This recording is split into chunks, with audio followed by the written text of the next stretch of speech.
हलका पाऊस पडत होता. खिडकीवर पाण्याचे थेंब सतत आपटत होते आणि त्या शांत वातावरणात सई डॉक्टरांसमोर बसलेली होती.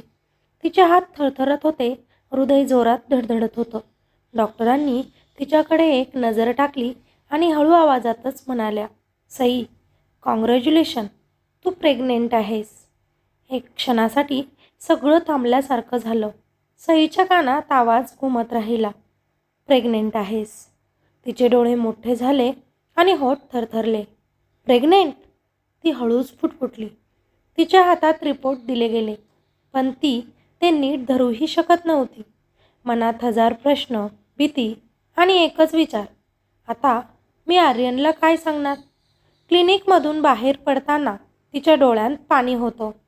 रस्त्यावरची गर्दी, गाड्यांचा आवाज, सगळं ब्लर झाल्यासारखं वाटत होतं. ती सरळ कॅफेकडे गेली, जिथे आर्यन तिची वाट पाहत होता. आर्यन नेहमीप्रमाणे कॉन्फिडंट बसलेला, फोनमध्ये बिझी असलेला. सई त्याच्यासमोर जाऊन बसली, पण आज तिच्या चेहऱ्यावर हसू नव्हतं. काय झालं सई, एवढी सिरियस का दिसतेस? तो सहज म्हणाला. सई काही क्षण शांत राहिली. तिचे डोळे पाण्यानं भरले होते. शेवटी तिनं हिंमत केली आणि म्हणाली, आर्यन, आपण लग्न कधी करणार आहोत? त्यावर तो हसला. अगं, वेळ आहे त्या गोष्टीसाठी. आधी करिअर सेट करू, नंतर लग्नाचा विचार. यावर डोळ्यात पाणी आणून ती म्हणाली, पण मी प्रेग्नेंट आहे. मग काय, क्षणात सगळंच बदललं. आर्यनचा चेहरा शॉकपासून सरळ रागात गेला. व्हॉट? सई, तू सिरियस बोलते आहेस का? मजाक तर नाही ना? त्याचा आवाज मोठा झाला. आसपासचे लोक वळून मागे पाहू लागले. सईनं खाली मान घातली. हो, रिपोर्ट कन्फर्म आहेत. असा मजाक कोण करेल का बरं? ती रडत म्हणाली. आर्यन उठून इकडे तिकडे चालायला लागला. हे शक्यच नाही. आपण प्रोटेक्शन वापरलं होतं. जाऊ दे, सोड. ऐक सई, आपलं करिअर चालू आहे. मला आता लगेच बाळ नको आहे. त्याचा आवाज कठोर झाला. सईच्या डोळ्यांतून अश्रू वाहू लागले. पण हे आपलं बाळ आहे, आपलं प्रेम आहे, ती हळूच त्याला म्हणाली. प्रेम? आर्यन कटाक्ष टाकत म्हणाला. ग्रो अप सई, प्रॅक्टिकल होऊन जरा विचार कर. अबॉर्शन करून टाक. त्या शब्दांनी सईच्या हृदयावर जणू कुणीतरी वार केल्यासारखं वाटलं. काही क्षण ती काहीच बोलू शकलीच नाही. मग तिनं डोळे पुसले आणि ठाम आवाजात म्हणाली, नाही, मी हे बाळ ठेवणार आहे. ही आपल्या प्रेमाची निशाणी आहे. आर्यन थंड हसला.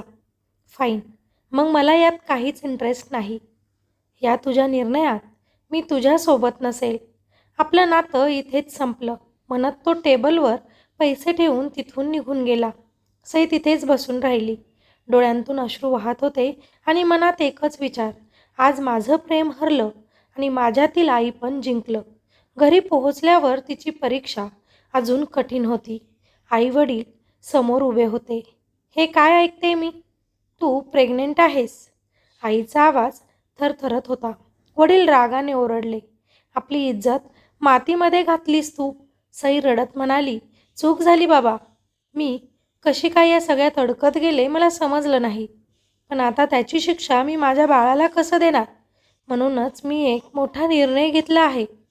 बाबा, मी हे बाळ ठेवणार आहे. लोक काय म्हणतील? आईनं डोकं धरलं. सईनं अश्रूंनी भरलेल्या डोळ्यांनी उत्तर दिलं, लोकांपेक्षा मला माझं बाळ महत्त्वाचं आहे. आई. त्या उत्तराने वडिलांचा राग आणखीनच वाढला. त्यांनी दार दाखवत ओरडलं, मग जा माझ्या घरातून. आजपासून आमचं तुझ्याशी काहीच नातं नाही. त्या क्षणी सईचं सगळं तुटलं. तिनं शांतपणे आपली बॅग उचलली, एक शेवटची नजर घराकडे टाकली आणि तिथून बाहेर पडली. बाहेर पाऊस जोरात पडत असतो. रस्त्यावर उभी असलेली सई पूर्णपणे एकटी पडलेली असते. पुढचे काही दिवस तिच्यासाठी खूप संघर्षांचे होते. ती इकडे तिकडे नोकरीसाठी फिरत होती, पण प्रत्येक ठिकाणी तिला रिजेक्शन मिळत होतं. सॉरी, आम्हाला अनमॅरिड प्रेग्नेंट गर्ल नको आहे, हे शब्द वारंवार तिच्या कानात घुमत होते. काही लोक वाईट नजरेनं तिच्याकडे बघत होते.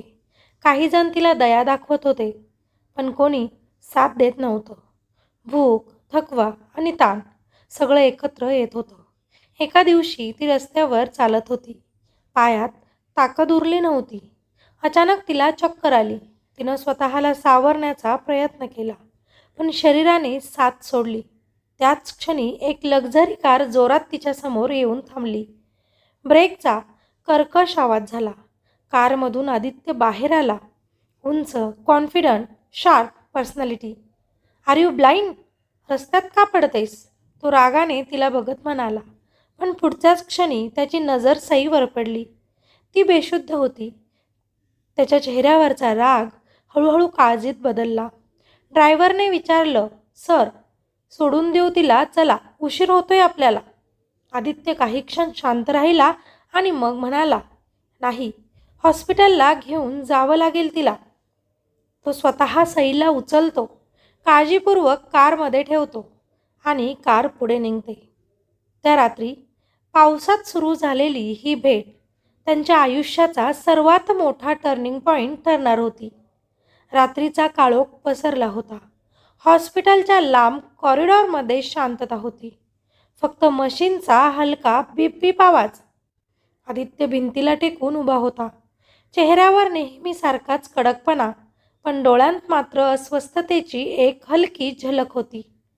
काही वेळापूर्वी रस्त्यावर कोसळलेली ती मुलगी आता बेडवर बेशुद्ध पडलेली होती. आणि का कोण जाणे, पण तो अजूनही तिला सोडून तिथून निघाला नव्हता. डॉक्टर बाहेर आल्या. त्यांनी आदित्यकडे पाहत शांतपणे सांगितलं, ती सध्या सुरक्षित आहे, पण खूप अशक्त आहे. आदित्यने सरळ विचारलं, काही गंभीर दुखापत झाली आहे का? डॉक्टर थोडा वेळ थांबल्या आणि मग म्हणाल्या, ती गरोदर आहे. अजून सुरुवातीचा काळ सुरू आहे. त्याला एक क्षण सगळं थांबल्यासारखंच झालं. आदित्यच्या चेहऱ्यावरचा भाव अचानक बदलला. त्याच्या मनात विचारांची गर्दी झाली. या मुलीचं लग्न नाही आणि तरीही ती गरोदर, म्हणजे ही मुलगी अशीच दिसते. त्याच्या नजरेत नकळत तिच्याबद्दल तिरस्कार उमटला. थोड्याच वेळात सईला शुद्ध आली. तिने हळूच डोळे उघडले. पांढरं छत, बाजूला मशीन आणि थोड्या अंतरावर उभा असलेला आदित्य. तिला काही क्षण काहीच कळेना. मग सगळं आठवलं. रस्ता, चक्कर आणि पडणं. ती उठण्याचा प्रयत्न करते, पण अंगात शक्ती नसते. आदित्य पुढे येतो. हलू नकोस, तुला विश्रांतीची गरज आहे, तो शांतपणे तिला म्हणतो. सई त्याच्याकडे पाहते. तुम्ही कोण आणि तुम्ही मला इथे आणलं का? ती हलक्या आवाजात विचारते. हो, तो थोडक्यातच उत्तर देतो. सईच्या डोळ्यात कृतज्ञतेची भावना येते. धन्यवाद, ती हळूच म्हणते. पण पुढच्याच क्षणी आदित्यचा आवाज बदलतो. धन्यवादाची गरज नाही, आधी स्वतःकडे बघ जरा, लक्ष दे तब्येतीकडे. त्याच्या शब्दात कठोरपणा होता. सई गोंधळून जाते. काय म्हणायचे सर तुम्हाला? ती हळूच विचारते. आदित्य कटाक्ष टाकत म्हणतो, तुझं आयुष्य कसं चाललंय ते मला दिसतंय. तुझं अजून लग्न नाही आणि तरीही ही अवस्था. गरोदर आहेस तू आणि रस्त्यावर बेशुद्ध पडलेली. खूप छान निर्णय घेतलेस तू. वा, घरी माहिती आहे का पण तुझ्या हे कारनामे? त्याचे शब्द सईच्या मनाला खोलवर जखम करून गेले. पण यावेळी सई गप्प बसली नाही. पुरे, बस आता, ती थोड्या जोरातच म्हणाली. आदित्य थोडा दचकला. तुम्हाला माझ्याबद्दल काहीच माहिती नाही. मी कोण, माझ्यासोबत काय घडलं आणि तुम्ही मला दोष देता? तिचा आवाज थरथरत होता, पण त्यात आत्मसन्मान होता. मी काय सहन केलंय, मी काय गमावलंय, हे तुम्हाला काही माहिती नाही सर. म्हणून कृपया माझ्यावर बोट उचलू नका. तिच्या डोळ्यांत अश्रू होते, पण त्या अश्रूंमध्ये कमजोरी नव्हती, ताकद होती. आदित्य काही क्षण शांत राहिला. त्याला अशा उत्तराची अपेक्षा नव्हती. इतक्यातच डॉक्टर आत आल्या. तिला विश्रांतीची गरज आहे, त्यांनी त्याला सांगितलं. आदित्य काहीही न बोलता तिथून मागे सरकला आणि तिथून निघून गेला. पण त्या रात्री रात्रभर तो झोपला नाही. त्याला सारखं सई डोळ्यांसमोर येत होती. दुसऱ्याच दिवशी सईला हॉस्पिटलमधून सुट्टी मिळाली. बिल आधीच पे झालं होतं आणि ते आदित्यने केल्याचं तिला समजलं. उगाचच आपण काल त्या सरांना रागवलो.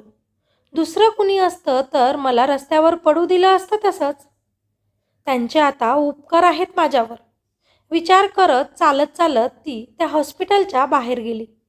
आता तिथं उभं राहून ती विचार करत होती की आता कुठे जावं मी. ना आर्यननं समजून घेतोय ना माझ्या घरचे. तिच्याकडे ना स्वतःचं घर होतं, ना नोकरी, ना कुणी आपलं माणूस. तेवढ्यातच तिच्यासमोर तीच मोठी गाडी येऊन थांबली. आदित्य आत बसलेला होता. बस, तुला तुझ्या घरी सोडतो, तो शांतपणे म्हणाला. सई थोडा वेळ थांबली. तिच्या मनात स्वाभिमान आणि गरज यांचं युद्ध सुरू होतं. शेवटी ती हळूचच गाडीत बसली. गाडीत पूर्ण शांतता होती. दोघेही काहीच बोलत नव्हते. बाहेरचे दिवे वेगाने मागे सरकत होते. काही वेळाने आदित्यने विचारलं, कुठे जायचं आहे? ॲड्रेस तर सांग. सईनं हलक्या आवाजात उत्तर दिलं, माहिती नाही. जिथे राहायला जागा मिळेल तिथे. ते एका वाक्यात तिचं संपूर्ण आयुष्यच दडलं होतं. पण लगेच स्वतःला सावरत, थांबा, इथे माझी मैत्रीण राहते, ती त्याला म्हणाली. आदित्य काही बोलला नाही, पण त्याच्या मनात काहीतरी बदलत होतं. त्याच्या मनात कुठेतरी सईसाठी सॉफ्ट कॉर्नर आला होता. म्हणून त्याने आपलं कार्ड तिला देत सांगितलं, कधी काही गरज पडली तर कॉन्टॅक्ट कर, मी आहे. धन्यवाद सर, ती म्हणाली आणि तिथं उतरून मैत्रिणीच्या फ्लॅटवर गेली.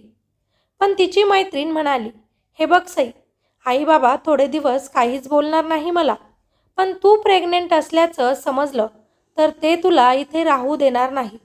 सई बोलली, काळजी करू नकोस, मी जास्त दिवस इथे राहणार नाही, फक्त काही दिवस मला साथ दे. दुसऱ्याच दिवशी सई पुन्हा कामाच्या शोधात बाहेर पडली.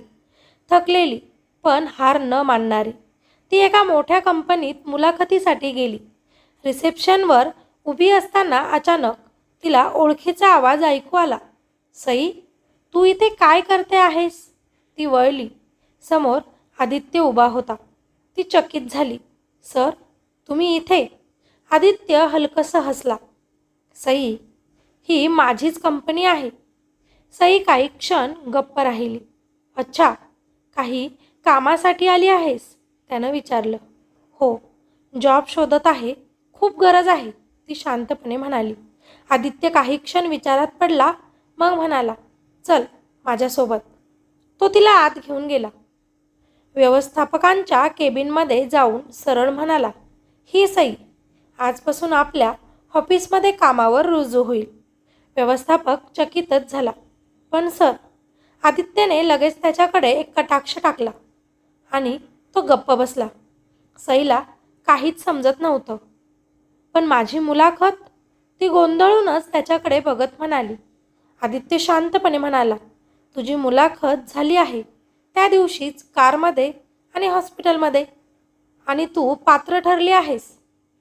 तुझ्याबद्दल मला जास्त माहिती नाही, पण तरीही एक मदत, तो म्हणाला.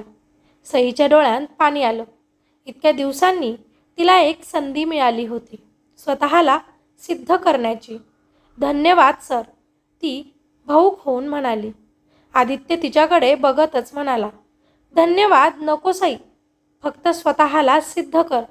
तू चुकीची नाही हे सिद्ध करून दाखव मला. बेस्ट ऑफ लक, म्हणत तो तिथून निघून गेला. सई तिथेच उभी राहिली. तिच्या डोळ्यांत आता एक नवीन आशा होती. पण तिला अजून माहिती नव्हतं की हाच माणूस तिच्या आयुष्यात नवीन वादळही आणणार आहे, आणि कदाचित प्रेमही. चला तर मग, हा पार्ट तुम्हाला आवडला असेल तर पार्ट 2 म्हणून कमेंट नक्की करा. धन्यवाद.